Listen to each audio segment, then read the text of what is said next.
How are you excited for Christmas? What is this, Ishal? Is this for Christmas? And I have that one, put it here. And Christmas. That one first. Wow. Very good, Incho.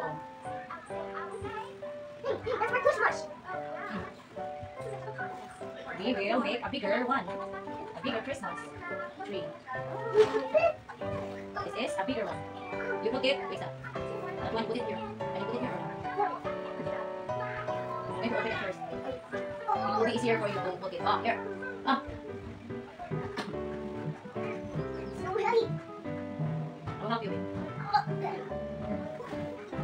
Wow.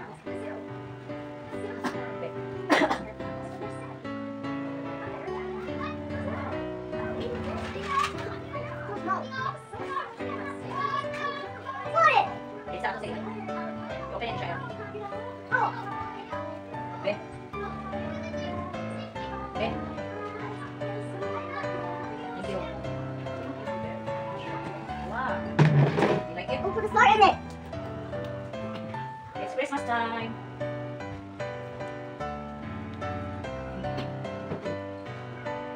Shall we?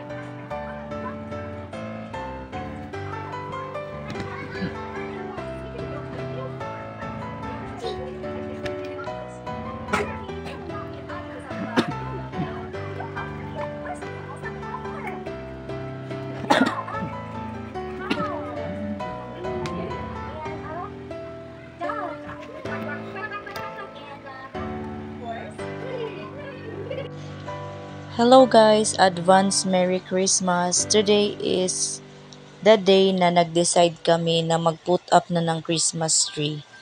Last year pa namin ito nabili at malaki siya. Gabi na nang ma-assemble ko kasi nilabhan ko kasi kinalawang kasi siya at para matanggal din yung mga alikabok kasi si Ishael ay sipunin at mahina yung immune system.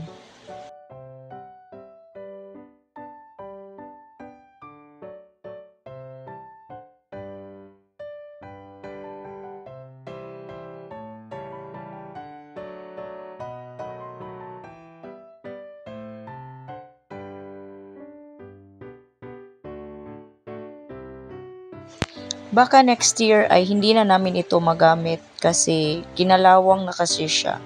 Pero as of now, magagamit pa naman at hindi muna kami bibili ng bago. By the way, ito pala yung first time na magsi-celebrate kami ng Christmas with YouTube. So, nakaka-excite lang sa feeling na makip mo yung mga memories. At napaka-excited din ni Ishael na mag-decorate. At baka bukas na namin ito na malagyan ng decoration kasi gabi na.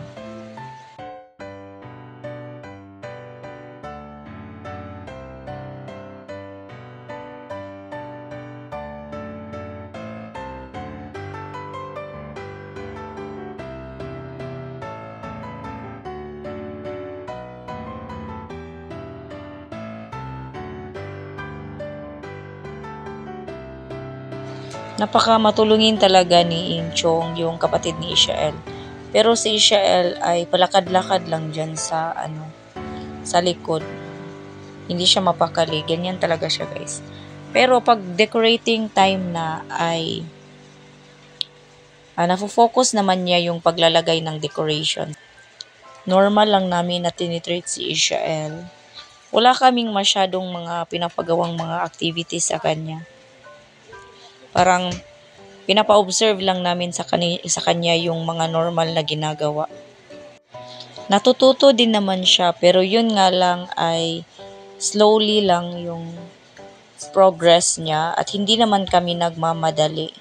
Kasi dati ay may mga pinapagawa kami sa kanya. Kaya lang ginagawa niya yung routine. Gusto niya na pabalik-balik lang. Kaya, hindi namin siya sinanay sa ganon kasi nagtatantrum siya pag hindi niya nakukuha yung gusto niya.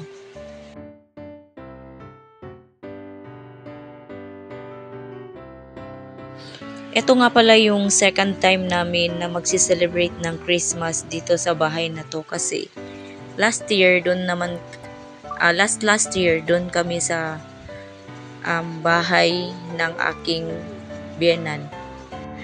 Pink yung kulay ng theme ng Christmas tree namin last year. Dapat kasi purple dapat yun.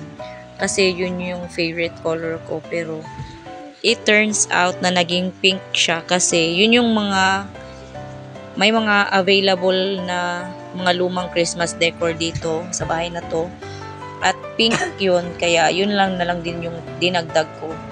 At maganda din naman yung naging kinalabasan.